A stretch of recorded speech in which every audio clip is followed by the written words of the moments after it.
네, 건국대학교 미래지식교육원에서 아파트 풍수론을 강의하고 있는 천동입니다. 자, 오늘 여러분들 이 망하는 집, 정말 가서는 안 되는 그런 공간들에 대한 이야기 들려드려보려고 하는데요. 명당과 흉지를 가르는 그 기준은 얼마나 될까요? 바로 한 발자국도 차이가 나지 않습니다.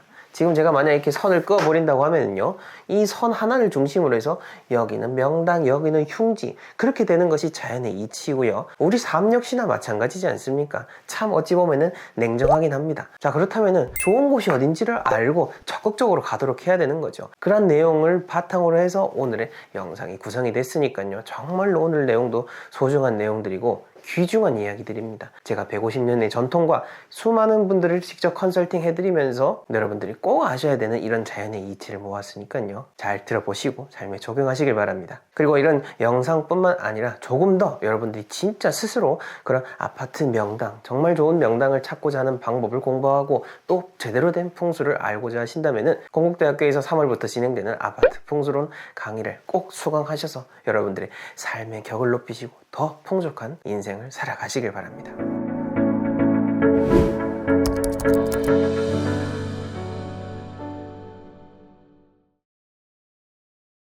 같은 아파트에 살아도 잘 되는 그 집안의 특징 첫 번째는요, 바로 내 집이라는 소중한 마음이 있는 사람들일수록 잘 됩니다. 많은 분들 자가로도 거주하고 계시겠지만은 전세나 월세로도 살고 계실 겁니다. 그리고 이 전세, 월세로 들어갈 때 집주인하고 또 마찰이 있다 보면은 이 집에 들어갈 때보다 찜찜하고 또 이 집에 대한 정이 잘 안 붙는 것도 사실입니다. 왜냐면은 내가 뭐 잠깐 살다가 가지 이 생각이 드니까 집에 정을 붙이는 게 쉽지 않을 겁니다.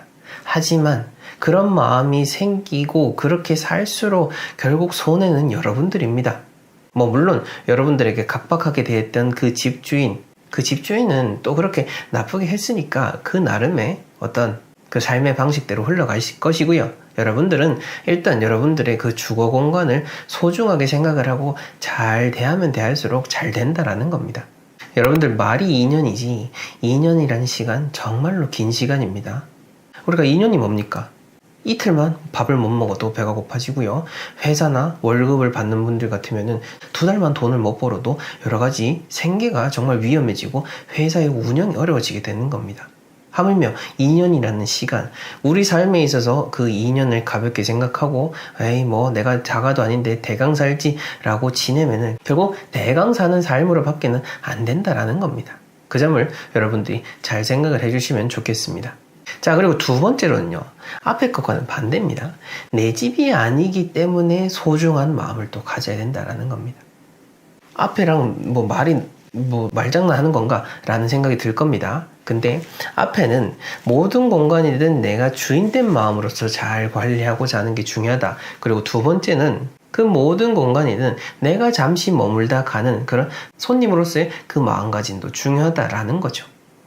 여기서 내가 잠시 머물다 가니까 막 하는 것이 아니라 내가 잠시 머물다 가고 또 누군가는 다시 또 올 것이기 때문에 이 공간을 잘 정리를 하고 또 잘 지내는 것이 중요하다라는 겁니다. 그러다 보면은 더 뭔가 이 공간을 조심해서 다루게 되고 소중하게 대하게 되는 거죠. 이 두 가지의 개념이 양립 가능하다는 것을 여러분들 잘 이해해 주셨으면 좋겠습니다. 그 다음 세 번째로는요, 아파트에서 우리가 누구랑 살죠? 모르는 이웃들하고도 다 같이 살잖아요. 즉, 아파트는 기본적으로 공동주거 공간입니다. 공동주거 공간이라는 것을 인식을 해야 주변 이웃들하고도 마찰이 없고 또 우리가 전반적으로 다 함께 지낼 수가 있는데, 사실 우리가 다 전부 다 아파트에 살다 보니까 공동주거 공간이라기보다는 그냥 내 집이다 라는 생각으로만 지내시는 분들도 어찌 보면 참 많은 것 같습니다. 집안에 자녀가 있는 경우도 그렇고 또 집안에 반려동물을 두는 경우들 요즘 참 많죠. 내 집에서는 누구보다도 소중한 아이이겠지만은 또 다른 집에서 봤을 때는 너무나도 그 주거 공간의 안정을 해야 하는 존재일 수 있습니다. 내 집에서는 너무나도 소중한 반려동물이겠지만은 가족과도 같겠지만은 다른 집안에서는 그저 동물, 사람이 아닌 존재 혹은 싫고 어떤 청결에 문제가 되는 존재로도 생각이 들 수 있는 겁니다. 즉 나의 소중함이 곧 남에게도 소중함이다 라는 것으로 지내고 편하게 살면은 그냥 주택에서 사는 것이 맞는 것이지 공동 주거 공간에서 지내는 마음가짐은 아니다라는 것도 함께 생각을 해야 되는 거죠. 자, 그 다음 네 번째로는요. 이 아파트에도 결국 다 똑같이 풍수의 원리, 자연의 원리는 적용이 되는 겁니다. 풍수의 원리가 어디 딴 데서 이상한 데서 생겨난 겁니까? 자연에서부터 비롯된 거지 않습니까? 아파트라고 하는 것이 자연의 원리가 비껴갑니까? 결국 다 자연의 흐름 따라 흘러가는 거고 동일하게 자연의 원리가 적용이 됩니다. 혹자분들은 이걸 잘 모르시고 풍수의 원리를 제대로 이해를 못하니 같은 아파트에 살면 다 같은 거지 그게 어떻게 풍수별로 따로 적용이 되냐, 소위 풍수 전문가라고 자칭해서 활동하시는 분들도 이런 이야기를 하곤 합니다. 근데 제가 말씀드리는 거 조금만 생각해 보면은 이게 참 당연하지 않습니까? 한 라인이라고 해도 그 집마다 운이 달라지는 거고요. 그 집안에서 어떻게 생활하느냐, 그 집안을 어떻게 풍수적으로 꾸미느냐에 따라서 집은 달라지게 되는 겁니다. 그래서 주택에 살든 아파트에 살든 동일하게 풍수의 원리를 가지고 가면 갈수록 그 삶이 풍족해질 수밖에 없다는 거 우리는 쉽게 이해할 수가 있습니다. 자, 다음으로는요. 뒷사람을 생각하는 마음. 즉, 내 뒤에 들어오는 사람뿐만 아니라 궁극적으로 내가 머무는 모든 공간이 내가 잠시 머물다 가는 것이다 라는 뒤를 생각하는 그 마음이 있을수록 우리가 사는 공간에서 더욱더 행복하게 살아갈 수가 있습니다. 우리가 뒤를 생각하지 않고 막 지내면 지낼수록 우리 공간은 어떻게 되죠? 더럽고 머물고 싶지 않은 그런 공간이 되는 겁니다.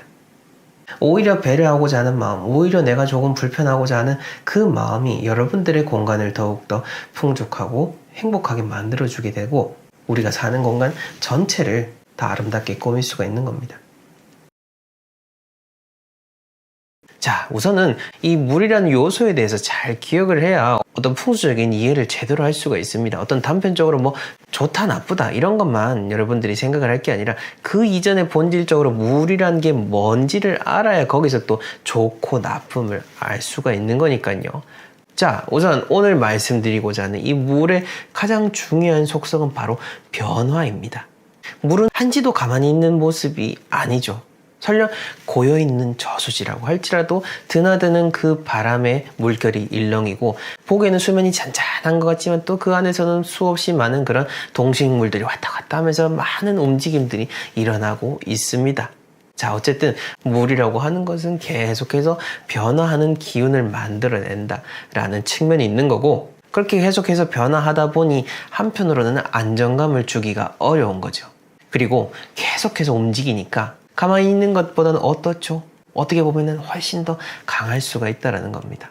이 물과 관련돼서 많은 분들이 수맥에 대해서 관심이 있으신데 지금은 돌아가셨지만은 예전에 수맥으로 아주 유명하셨던 한 신부님이 계셨죠. 그 고 이명승 신부님이신데 그 임 신부님도 이 물기운이다 라고 하는 것은 변화무쌍하고 항상 앞으로 나아가고 다른 것을 깨뜨리고자 하는 그런 성질이 있다라고 하셨습니다. 자, 그렇게 보자면은 이렇게 변화무쌍하고 안정감을 주기도 어렵고 또 정말 강력하기도 한 이 물길, 이 물이라는 것을 우리가 나에게 잘 맞아들여야겠죠. 이 강하고 변화무쌍한 것을 내가 이기겠다라는 마음이 아니라 이걸 어떻게 나한테 유리한 쪽으로 잘 포섭을 해야겠다라는 마인드를 가지고 이제 우리 주거 공간에다가 물을 대입해야 되는 거죠.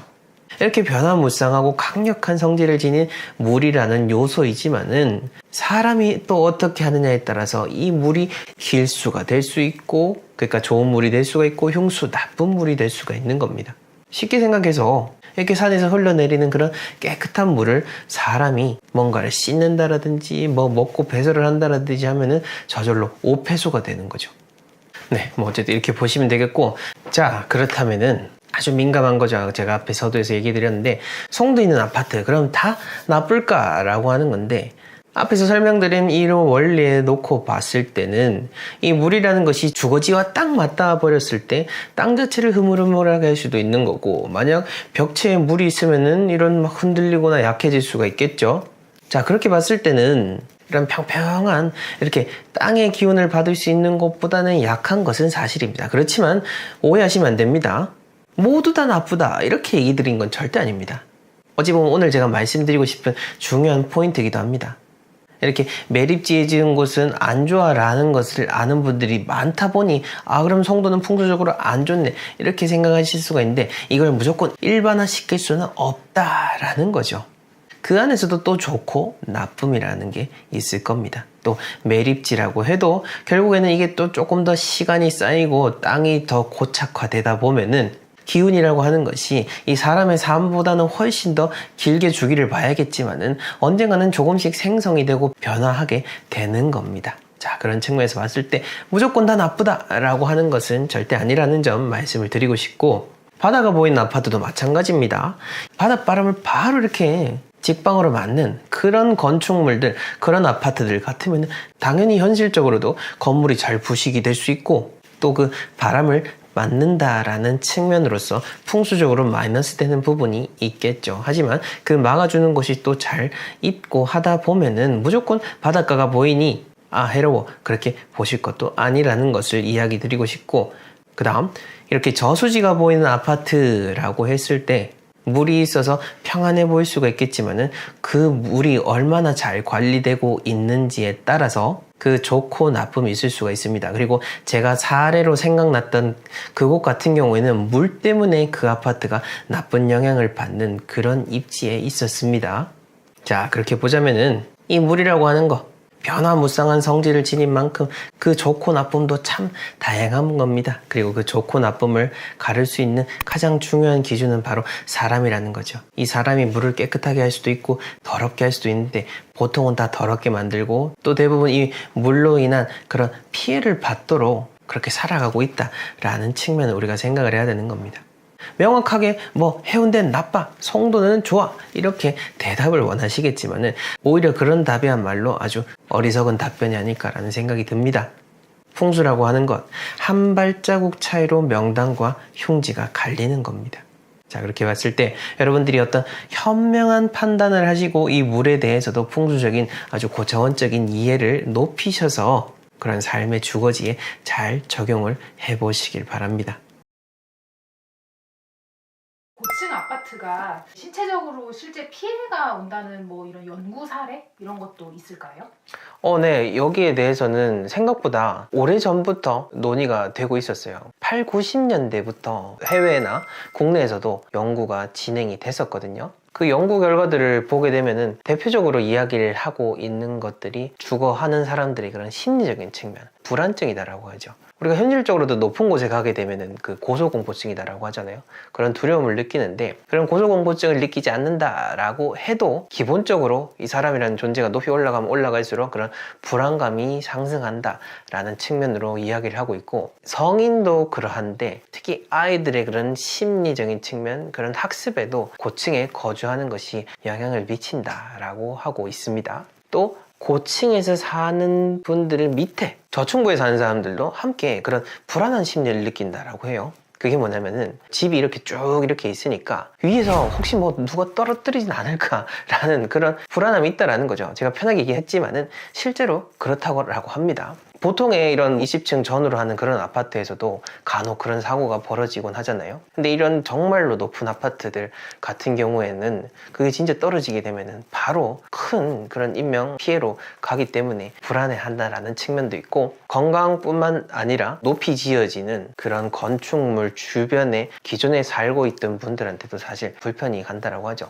근데 그럼에도 불구하고 점점 우리는 고층을 선호하는 현상들이 심화되고 있습니다. 이런 서울의 랜드마크와 같은 곳이 생기면서 여러 다른 지역에서도 상징이 될 수 있는 그런 걸 만들려고 많이 노력을 하고 있어요. 대표적으로 가장 최근에는 그 광안리에 가보게 되면은 광안리 해변에서 동쪽을 바라보게 되면은 아주 낡은 아파트들이 다다다다다 성냥갑처럼 쫙 늘어진 걸 볼 수 있는데, 거기가 삼익비치 타운인데 오래된 아파트고 이제 재건축이 들어가야 되니까 이제 여기서 이걸 사업화 시키려고 이 삼익비치 타운을 90층대의 건물로 쫙 만들어 버리려는 그 사업안을 공개를 했습니다. 고층 주거지를 통해서 벌어지는 거주하는 사람들의 문제, 그리고 이걸로 인한 그런 사회적인 문제를 간과할 수 없다라는 측면을 생각을 해볼 수 있는 겁니다. 고층으로 되어 있는 곳일수록 통유리창으로 되어 있을 확률이 높죠. 통유리창으로 되어 있다는 것은 빛을 바로 받으니까 안에 그런 습도라든지 온도를 조절하기 위한 에어컨 설치, 그것들이 필수적으로 들어가야 되고 그게 계속해서 돌아가야 되니까 비용도 만만치 않은 거죠. 그러니까 사는 사람들이 계속해서 과한 관리비를 내야 되는 건데, 근데 저는 그 관리비보다 가장 중요한 것이 바로 안전이라고 생각합니다. 저는 이제 15층 아파트에 살고 있는데 제가 5층에 살면서도 엘리베이터가 한 번씩 점검을 하면 정말 되게 난감한 경우들이 있는데 30층 혹은 50층 그 이상에 사는 분들이 엘리베이터에 문제가 생긴다라고 한다면은 여러 가지 현실적인 불편함이 있을 거고, 화재가 났을 때 그게 사실 제일 중요한 거죠. 저희가 풍수 현장에서도 컨설팅 해드릴 때 지역마다 다르긴 한데 보통은 이제 3에서 5층 올라가도 8, 9층이라고 이야기를 드리거든요. 이게 현실적인 그 안전과도 연결이 된다라는 거죠.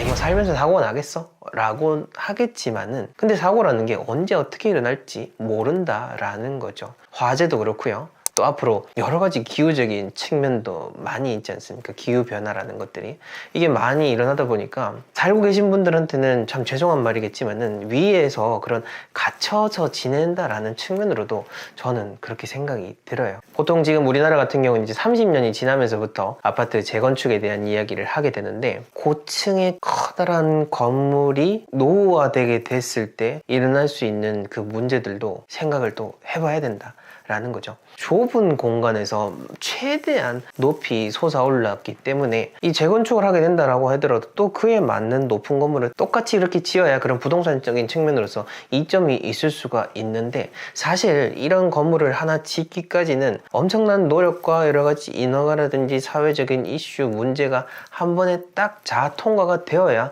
지을 수 있는 건데, 이걸 다시 또 짓는 게 정말 어렵다라는 거죠. 그렇게 봤을 때는 노후화 됐을 때 여러 가지 그런 사회적인 비용도 많이 발생할 수 있다라고 저는 생각이 듭니다. 이 영상을 보시고 네네. 고층 아파트가 무조건 안 좋으니까 그럼 1층에 살까? 라고 생각하시는 분들도 많으실 것 같거든요. 1층은 풍수적으로도 완전 1, 2층은 이제 그렇게 좋지 않다라고 말씀을 드렸던 게 뭐냐면은 어느 정도 현실적인 측면이에요.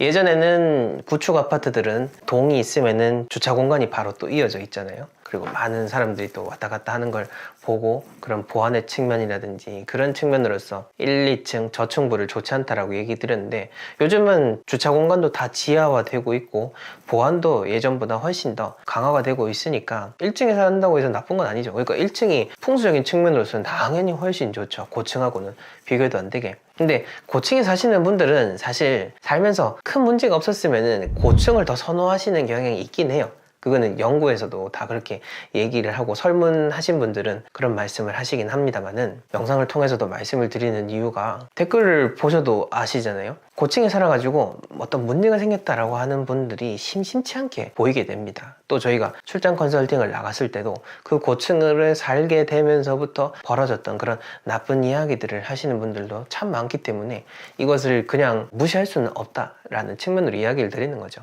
고층에 사는 분들이 무조건 다 이사 가시라 라고 하면은 그건 너무 강한 것 같고, 한 번쯤은 사회적인 문제도 있고 또 지금 이어서 이야기하는 그런 풍수적인 측면으로서도 한 번쯤 고민해 보시면 좋겠다라는 겁니다. 자, 그러면은 이 얘기 드릴 수 있는 핵심적인 이야기 중에 하나죠. 바로 풍수적인 측면으로서 높은 곳이 왜 나쁘냐라는 것을 설명을 드려볼게요. 풍수는 명당을 찾는 과정이거든요. 명당이라고 하는 것은 좋은 기운이 있는 공간을 말합니다. 좋은 기운이 나는 그 땅에 사는 사람이 잘 되기 때문에 우리가 명당 하는 건데, 이 좋은 기운이 있는 공간은 쉽게 말해서 배산임수가 잘 갖춰진 땅, 그런 땅을 우리가 명당이라고 하는 겁니다. 배산임수, 즉 주변에 산이 잘 갖춰져 있는 걸 말하는 거고, 물의 측면은 요거는 논해로 하더라도 내가 살고 있는 주거지를 중심으로 해서 주변이 옆으로 잘 감싸주고 있을 때 이제 그곳을 명당이라고 할 수 있는 건데, 기운의 측면은 밖에서 불어오는 기운이 있고 안에 머무는 그런 기운이 있습니다. 밖에서 머무는 기운은 외기라고 할 것이고 안에서 머무는 기운은 내기라고 하는 거죠. 풍수라고 하는 것은 장풍득수의 줄임말이거든요. 여기서 장풍, 바람을 막는다라고 하는 것이 밖에서 불어오는 기운을 막는다라는 거예요. 자, 그럼 밖에서 불어오는 기운을 왜 막아야 되냐라고 한다면은, 기운이라고 하는 것, 그러니까 배산임수가 갖춰진 이 내부 공간에 있는 이 내기를 좋은 기운이다라고 쉽게 생각하시면 돼요. 이 좋은 기운이 바깥에서 바람이 불어오게 되면은 흩어져 버리게 돼요. 그래서 풍수의 고서에서도 기운이라고 하는 것은 바람에 의해서 흩어진다 라고 이야기를 하고 있거든요. 그런 바깥 기운을 막아주기 위해서 나와 유사한 정도의 이런 건물 혹은 바깥 바람을 막아줄 수 있는 지형 지물들이 있어줘야 풍수적으로서도 공간이라 할 수 있고, 옛날 양반집 같은 경우에는 그 마을에서 높은 지대에 있는데 그럼에도 불구하고 그 집을 중심으로 주변 지형을 보게 되면은 산세가 잘 갖춰져 있는 것을 볼 수가 있거든요. 풍수에 맞춰서 잘 하셨던 거죠. 또 이 내기 안쪽에 있는 기운의 측면에서도 이제 땅에서 올라오는 기운이 있는 거거든요. 보통 이제 땅에서 올라온 기운, 지기라고 표현을 하겠죠. 이 지기가 아까 그 밖에서 외부에서 들어오는 바람으로 인해서 흩어지게 되는데, 이게 다행스럽게도 그 과학 쪽에서 그 지자기를 측정할 때 이게 증명이 된 게 뭐냐면은 지표면과 비교했을 때 4층 정도에서는 2분의 1 정도로 그 지자기가 떨어진다라는 거죠. 왜 그래서 옛날 사람들이 아마 땅에 발붙이고 살아라 라고 했을지도 모릅니다. 자, 그렇게 봤을 때 점점 올라가게 되면은 땅에서 올라오는 기운도 부족하니까 이 내기도 부족하겠죠. 그리고 더 위쪽에 있으니까 나를 막아주는 것이 저 한참 밑에 있겠죠. 그러면은 밖에서 오는 바람도 바로 맞으니까 올라와서 약해져 있는 기운도 다 흩어져 버리게 되는 거죠. 그래서 풍수적인 기운의 측면으로 보게 되면은 이 높이 올라가면 올라갈수록 그런 기운을 받지를 못하니 그 주공간에 사는 사람들이 불안정함을 느낀다라는 거, 그리고 건강상의 문제가 일어나는 것들을 그 원인을 찾아볼 수 있다라는 거죠. 그래서 저희한테 그 댓글이라든지 현장에서 의견을 말씀해 주시는 것들 중에 대부분이 거기 가가지고 뜻하지 않은 질병이 많이 생겼다라고도 하시고, 외부와의 일에 있어서 그런 부딪힘이 많다라고도 말씀을 해주세요. 그것을 저희는 이제 풍수적으로 접근해 보자면은 바로 그런 기운적인 측면인 거죠. 그래서 고층에 사신 분들이 많다 보니까 사실 좋은 측면으로서도 말씀을 드리고 싶기는 한데, 이거는 좋게 포장이 사실은 되지 않습니다. 그리고 풍수적이라고 하기보다는 그런 땅의 원리, 자연의 원리라는 측면에서 봤을 때는 어떤 자연의 원리를 많이 거스른 인공적인 구조물이기 때문에 거기에 우리가 거처를 하게 되고 오래 머물게 되면은 평안해지기가 어렵다라고 저는 이야기를 드릴 수 있을 것 같아요. 그 올라가면 올라갈수록 이제 기운이 약해지니까 이제 한 그 학자분께서는 연구에서 말씀하시는 게, 집안에 이제 화분을 둠으로 인해서 부족한 그 땅의 기운이라든지 그런 자연의 기운을 보충할 수 있다라고 말씀하시는 분도 계시는데, 저도 그거는 일리가 있다라는 생각이 들고, 그나마 조금이라도 부족한 기운을 보충하고자 하신다면은 식물들을 평소에 키우던 것들보다는 조금 더 늘려서 키우는 쪽을 저는 권해드리고 싶고, 근데 여기서 끝이 아닙니다. 화분도 타고 다 끝이 아니라